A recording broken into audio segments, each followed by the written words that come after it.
Pag-usapan lang natin ng onte. Natuto si Darsky mag-Uranus sa dati nilang coach na si Ochoji.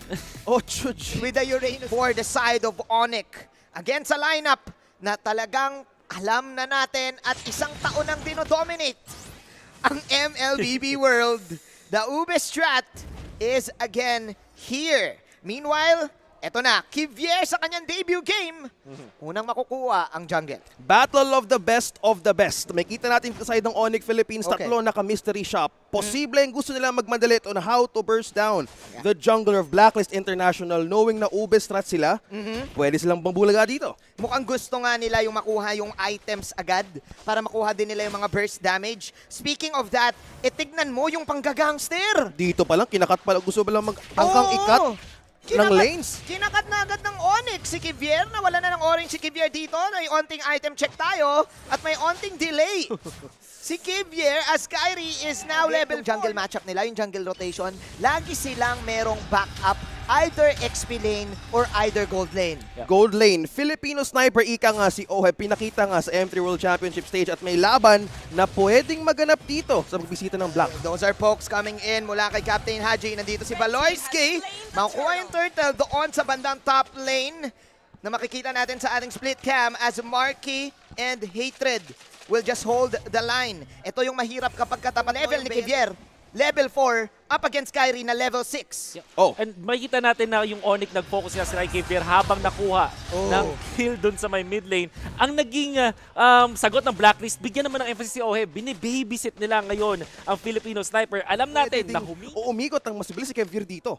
Yeah, this is so interesting dahil si Oheb ay naka-killing spree like you mentioned earlier.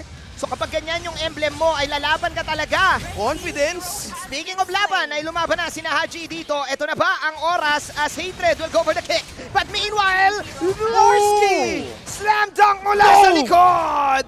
Double kill mula sa The General. At mukhang isi-steal pa nila yung purple. May kasama pang buff. Air General, hindi pinapabayaan siya. The advance of level is a bit high, especially for a Lancelot. Proc lang ng proc yung passing na bibigyan nilang dance floor, tuloy-tuloy ang tusok. Tuloy-tuloy ang tusok. This is Kyrie. World-class Lancelot. There you go.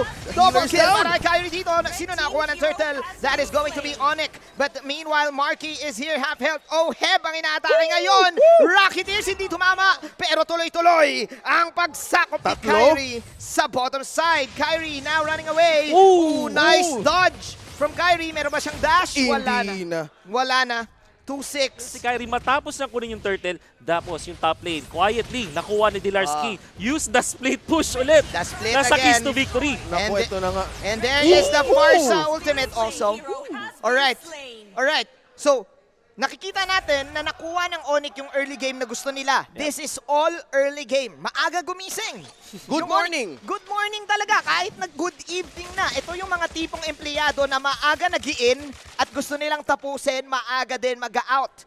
Now, we're now in the mid-game. The problem right now for Blacklist, again, lumipat sila doon sa focus on the gold lane. Protektahan na lang si Oheb, i-babysit, magkaroon ng item, aabot ba tayo doon sa late game situation? What do you think, OSX? On Onyx performance and momentum here, silently but surely sinusubukan nilang ayusin ang kanilang lane equilibrium from top to bottom. Pa rin! Pa rin. Oo. Nililito nila ang Blacklist kung anong uunahin, but one thing of Blacklist International traits is they have this one formula. Chemistry and connection. Pa rin. Kung buhay na buhay pa rin yan, they can totally have this counter from mid-game to late game pa lang. Pero ang tanong dito, Onyx is really getting hungry. Mukhang nakikita na natin yon OSX. Dahil unti-unting nagsasama-sama na yung Blacklist International. Apat na naman sila dito together with Oheb trying to utilize that killing spree. But Onyx, ilang beses na silang nag-fall sa ganitong strategy ng Blacklist. That's why, alam na rin nila na like what you've said, clean na lang natin yung lanes, wag muna tayong lumaban, just make sure na lamang tayo sa lane equilibrium, tsaka tayo lumaban kapag tama na yung tempo. Gusto nila i-deceive kung saang direction nga ba talaga papunta ang Blacklist International. There you go. Paano nila i-tease? Mukhang may laban nga dito, Manjin. There you go. Like what you've said, ang tawag dito ay misdirection. Onyx Philippines Mukhang kabisado nila yung timers dito ng laban. Alam nila kung kailan bababa, alam nila kailan yung push. Nalugi yung bottom lane nila, pero ngayon mukhang itutuloy-tuloy nila. I like the shot calls na ginagawa ngayon ni Captain Baloyski. From what I see here, Yeah, dahil din sa sa vision di ba? From what you're seeing, Yeah, so dahil nga din pala. sa vision ng Onyx Philippines, nakakalalim sila versus Blacklist International. Na-check nila kung saan ikot si Kevier. And now, ang nagiging tricky para sa Blacklist International is kailangan nila mag-group up. Naka-estes kasi sila dito. So, when you're looking for Blacklist International's win condition, hanapin mo yung timing nila, kung kailan sila malakas. Definitely parating na yun. And Onyx Philippines has to respect that. Hindi pwedeng makampante dahil eventually lalakas ang Blacklist International kapag nahanap nila yung items Yeah. na mag-survive sa burst ng Onyx. sa nakikita ko ngayon, Onyx Philippines is creating a railroad para silang tren na hindi sila pwedeng mahinto. And that Dapat. timing Dapat. for Blacklist International, kailangan nilang irespeto at bantayan kung kailan nga ba mangyayari. Pero may push ulit ditong Onyx sa gitna. In layman's term, ang binabanggit ni OSX is may oras. May oras. May oras ang Onyx at kailangan tapusin agad ng Onyx ng maaga.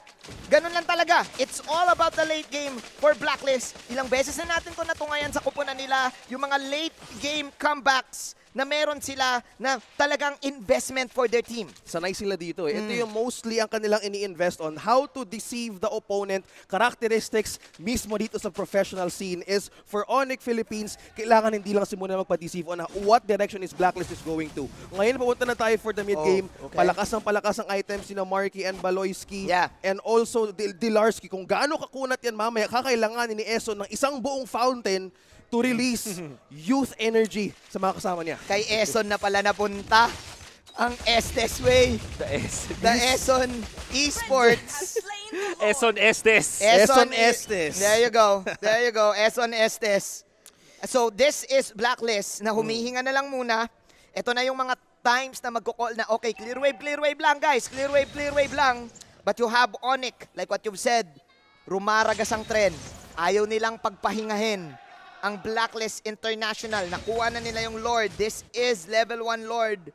At tignan mo yung box. Tignan mo yung box out OSX. Grabe, hindi muna dito makalapit. Hindi nga isang, kumbaga, they cannot counter Baloyski o kumbaga, backline entrance ang gusto makita ng Blacklist International dito. They might use the base as an advantage, pero for this, first Lord, at nilabas na nga dito ang ultimate. Ayan na natin. There you go. Pang-clear. Ang sakit ni Marky! Marky, na pinapaulanan lang ng mga bala ang Blacklist International with the pokes. Buti na lang kamo, may heal mula dito kay Eson. But this is Onyx once again, rotating to the top lane, owning every lane. This is definitely the split Onyx Classic. The There you burst! go. Pero heal na magagawa Uli! dito this time si Edward. Pero nasan yung follow-up? Ayun yung heal ngayon na meron si Eson. Pero mega kill na kagad si Tlarsky with the dunks, with the demonic forces. Nako, nagkapit kamay sila dito kay Web! Eson. Pero naiwan si Tlar doon sa batang Oh! loob. The target right now for Onyx is just to get the tower. One death ang nakuha ng parehas na kupunan, Edward, at yung match-up pa talaga. Si Edward at si Tlarsky pa yung nawala. Highlight na highlight, bayad na bayad kanina. It's Edward and it's Dilarski on the head-to-head battle. Naging disiplinado ditong Onyx Philippines to not be greedy at all. Kanina, that was a perfect setup from Edward. Definitely. Alam nila kung anong pwedeng mangyari kung tinuloy-tuloy pa nila. They are learning from their mistakes, and kung nakikita mo dito, all the lanes are paving way to Onyx mindset kung paano nga ba i-split ang attention ng Black. Almost at the 12-minute mark, we now have items. Kyrie na napakasakit, 4-1-3, level 15 against Kevier na level 12. Talagang wini-welcome. Wini-welcome si Kev sa Oo. MPL. Nakita natin na experience niya yung pag-invade ng Onyx Philippines. Sasabihin ko sana, nung nakita natin yung Cho tsaka yung Farsa, malakas mag-invade to. Nag-fail sila nung sa pag-invade ng Purple ng Blacklist International, pero nung Orange na yung target ni Kevier, dun na siya naunahan ng Onyx Philippines at sobrang agang nakakuha ng level 4 ni Kyrie. Tuloy-tuloy yan. Ngayon, Kyrie is at maximum level, Kevier is just level 13. Kaka-level 13 pa lang yan. At when it comes to the gold, lamang na lamang din ang jungler ng Onyx Philippines, which Yeah. means na naka-check na lahat ng win conditions ng Onyx Philippines. There Ang you go. tanong na lang, paano nila tatapusin?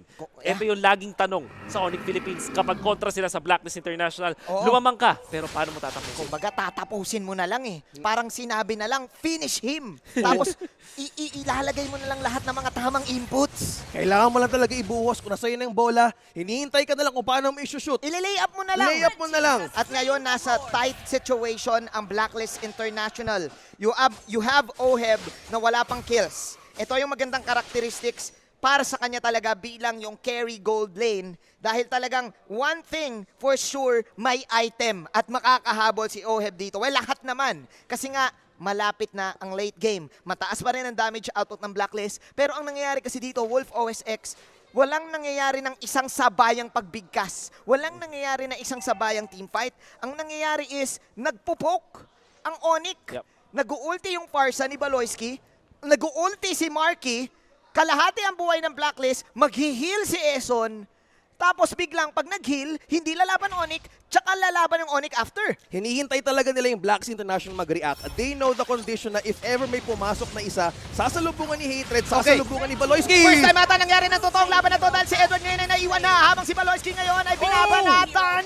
Dahil nabanatan na rin yung dalawa, Marky with the damage output from the backline. Kyrie and Marky pushing the tower in the bottom lane. Meanwhile, yung Lord ay nandito na din. Eso na namula at wala na may heal pa. Ang pinakaunang game na mapupunta ng panalo dito sa MPL Season 9 ay para sa Onyx Philippines.